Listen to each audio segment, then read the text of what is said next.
I'm going to take a tangent first because, as everyone knows, this podcast is an elaborate excuse for me to make people listen to my theories on art and linguistics and such. Holding us captive. The reason we're here is because Michael has a theory. Before we get into Michael's theory, I want to start by recapping some ways that you can compare two items. Just as a preview, the theory is the comparison between sex and cannibalism. So, how might we compare sex and cannibalism?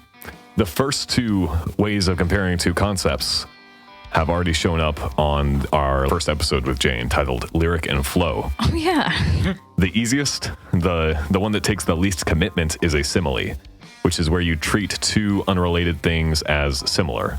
Juliet is like the sun, is a simile. Sex is like cannibalism, is a simile. This means you just take a small aspect of the two things and you use that as the mode of comparison. That's weak. That's kind of lame. So instead, a metaphor treats two unrelated things as identical. Juliet is the sun. Sex is cannibalism. Metaphors are the building blocks of language. For example, when I say building block of language, that's a metaphor. When I say metaphors are, I'm treating metaphor as a thing in the world that has the ability to be something. Saying metaphors are anything is a metaphor. All words start out as metaphors. All language starts out as metaphoric. And part of how artworks, music, film can make a difference in the world is by introducing a new metaphor to our language. I guess Jane recently learned about where the term stan came from. And boofing. That's not quite the same. Not even close. That is something also that Jane has learned recently. Yeah. It has It's different a metonym. words. Yeah. No, metaphors are... Yeah, like the word stan came from somebody named in a song, that then their name then got turned into... What is that? I was going to say, I was trying to think adjective, verb, noun. I'm not educated. Alli? It's a verb. To stan something. Oh, or yeah, 'cause a you are- stan is a noun. Yeah, Not on Ferry. you are a stan. That's part of what another helpful aspect of metaphors is they usually transcend the noun, verb, adjective. Stan could be any of those things because it refers to a conceptual, Stan is a person in an Eminem song. And you can talk about Stan as referring to the behavior of Stan. You can stan something. You can be obsessed with it. You can be a Stan. You can represent Stan the person in the Eminem song. Yeah. Interestingly enough, in our cultural use of the word stan, it rarely involves driving your pregnant girlfriend into a lake or whatever. I was just trying to make a joke about that, but I couldn't think of one fast enough. Was that the Eminem song? That's all of them. Every song is him driving his girlfriend into All of them. What are the songs, Stan? Is it about an obsessive fan? Stan drove into the dam with a fan. A super fan. Stan drove into the dam with his fam, technically. This is Oh, yeah. evolving into something that I don't know how to control, so I'm gonna move on. I'm going to get Mikhael-Angelo to listen to Kill You by Eminem. Michael I'm don't gonna educate know. Michael. About Eminem, Eminem's please. really fucked up. No. I know, that's why I don't want to be educated about him. So good. Hi, kids. Do you like violence? Do you want to see me stick That's 9 Inch tame nails as right through fuck. my eyelids? Unless you I go know. with the original version where he says, "Hi, kids, do you like Primus?" Which you like, yeah. What is Primus? Primus, the greatest bass band of all time. It was Les Claypool's band. It's an experimental metal band. Ah. And yeah, so he did the Primus reference straight into the 9 Inch Nails reference because he was a fan of both Primus and 9 Inch Nails growing up. Oh, yeah, that makes Hi, kids, do you like Primus? Do you want to see mention? But he has That makes sense of four him. different versions of that one song for different levels of appropriateness. Also, I've seen the song, or listened to the song of him, it's like just a recording of him, killing his girlfriend or whatever.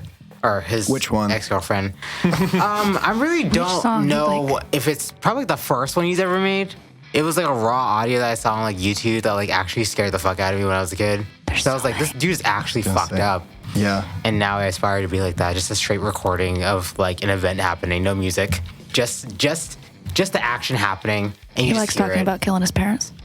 And his baby mama. He's talked about killing a lot of people, so that's just his brand, though. Yeah.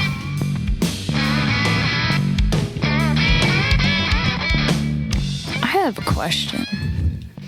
Does anybody in this room lean more strongly to one side? Like, I feel when I speak about things, I am more inclined to use a metaphor than a simile. Like, does anybody register that about themselves? I do the opposite, actually. There are metaphor people. I feel like that very strongly. There are people that just talk in metaphors, and that assists them in language. And there are some people that metaphors complicate language. I'm one of those That's people. me. I feel like I'm a very dramatic person, and so metaphors come more naturally to me.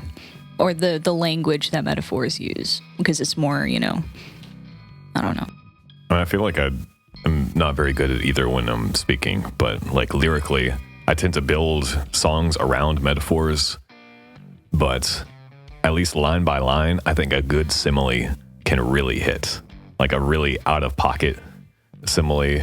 I normally have like 15 off the top of my head, but I can't think of one. Zach is like a monkey. Zach is a monkey. Zach is a monkey. I mean, I feel like a lot of the distinction is just how you use it in conversation. Mm-hmm. You can say Zach is like a monkey, or you can say Zach is a monkey. That distinguishes a simile from a metaphor. Metaphors are a lot more fundamental, I think, and a lot of the time they're a lot more intuitive because, again, all words are metaphors. If you start paying attention to what metaphors are using, like paying attention, there's no payment involved. It's hard to say a sentence without invoking at least one metaphor. And again, if you trace it back, all words start out as metaphors. I might be tripping on this, but like the so-and-so is like a blank. You then need to follow up with a second line to explain why they're like a. If you say so-and-so is a blank, then you have to fill in, like it's your job to fill in your head what's happening. But if you say like a, you need to like say why you feel it's like a. The reason for that is, as you can see in my helpful diagram, a simile, X is like Y, that's a particular element. So Zach is like a slinky, not because he's coiled, not because he's sold at a Walmart, but because he's fun to push down the stairs. It's a very specific element that causes that comparison.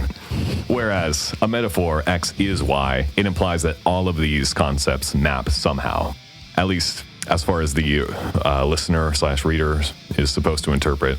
You should be able to come up with some sort of comparison for every significant element of the thing. Now, there is a third term that we did not get to in our last discussion of this. And this is the important one for tonight, at least in my opinion, and it's the metonym. Whoa. You're making up words now. I had to look this up when you X DM'd me. or Y? I've never We heard can of a metonym until like exchange. recently. A metonym is, some ways of thinking of it, it's a kind of metaphor, but I'm going to put it in opposition to metaphor just for the sake of clarity.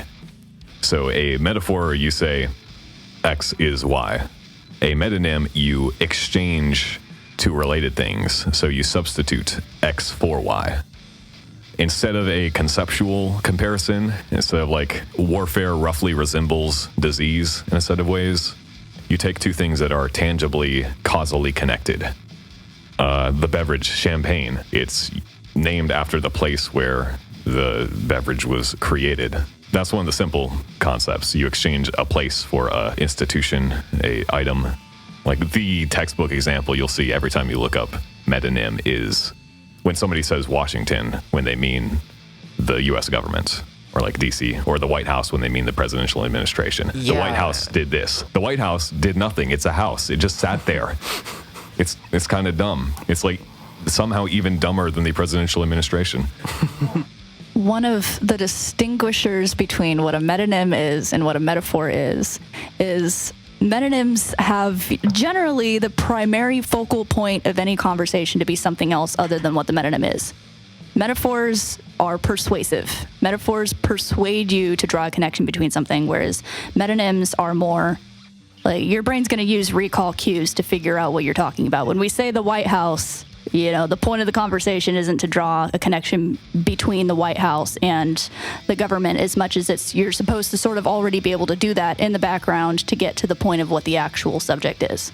Yeah, the metaphors and similes, you can draw conclusions based off what the metaphor simile is. The metonym is you have to have the thing. So it's more of a shorthand, and at the same time, it reveals how we map concepts to each other. Like your idea of the White House, your idea of the presidential administration, it's tied to a physical location. And there's some sort of idea that like decision making happens here. If the president were to make a decision while they were traveling to Florida to shake hands with hurricane victims for publicity, you would still say the White House did this. Anyway, reason I'm bringing this up. I have beef with literary criticism. I think most symbolic literary criticism is absolute garbage. And that's mostly because people don't appreciate the true power and essence of metonymy. Think about the, high school English teacher. The door is red, and they tell you that the door being red is a symbol for passion or vitality or infidelity or all these things. That's lazy. That's dumb. I don't like it. And it's not because the door being red does not mean anything.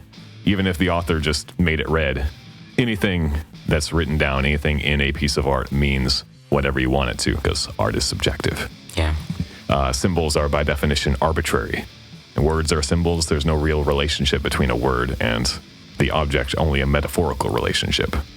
Granted, there was at one point a tangible relationship between red and passion, which originates with blood, the physiological effect of blushing, that kind of thing. But now it's just a cultural association that we all know. So my hot take is that we need to take metonymy more seriously, that tangible causal relationship. What are the effects of the door's redness on the story or on the reader? As a quick example, this is the thing that pissed me off so much I needed to write a paper about it 2 years ago. I don't know if anyone's read Big Two-Hearted River by Ernest Hemingway. Only excerpts? It's a really good story. Ernest Hemingway's great. But spoiler alert, the swamp is a symbol for trauma. Everything is. It's Hemingway. Yeah. I mean, that's a pretty literal representation in the Return of the King, Was that it? Or was it the Twin Towers? When Frodo falls into the swamp and there's all the dead people and it's literally trauma and death. I just know that somebody was the sled all along. The sled? Damn it. Thanks for spoiling Citizen Kane for everyone. Hey, I didn't say who the Rosebud was. If anyone's looking for the answer on their final exam, it's Rosebud. Or the sled. One of those two. Yeah. Anyway, Big Two-Hearted River, it's about a guy who goes fishing. Nothing happens in the story, but it's a great story. And there's 1,012 papers about how the swamp is a metaphor for trauma, which is absolute bullshit. It is not a metaphor for trauma. At least if we're drawing this distinction, it is a metonymy for trauma. Symbols, metaphors are arbitrary. There's only a conceptual connection, no tangible connection. But the entire story, the protagonist is on the edge of a PTSD episode. And he's reflecting I can't go into the swamp because he'd have to move like he would move in the trenches in, I think, World War I. I'm sure it was. There's no symbolism involved. It's a literal, tangible connection. The swamp is a metaphor for the types of movement you would engage in while navigating a swamp, which is related to this person's trauma from being in the trenches in World War I. Yes. Literal, tangible connection. When he says he did not feel like going into the swamp today, it is a metonym for he did not feel like confronting his trauma today. I could go on about Hemingway, that exact thing. Yeah. I will say the concept of nothing happens in the book, but this thing was a metaphor for is every Hemingway book. One thing I want to potentially clarify, at least for myself, I might be wrong on this with the difference between the several ones, but a metaphor would be, I can look at that page all I want. It's not going to do anything for me. So can the audience. Exactly. Yeah, metaphor would be something is actually supposed to directly represent it. like you could interchange the story with the swamp being the actual trenches the entire time. I might be tripping on this. I might be thinking an entirely different thing. Trauma is a swamp. But if you took this story and replaced like the swamp with another thing that was trauma oriented or was the actual trauma, would the story still make sense and be the same? Versus, do you need it to be the swamp to explain the story? So Might be off my rocker on this. I kind of get what you're trying to clarify. And the way I would say it is a metaphor is a strictly, again, the way we're divvying this up. There's some people who say metaphor and like it encompasses metonymy, but we're treating it as something separate. Two different kinds of metaphor and metonymy. Squares. Yeah.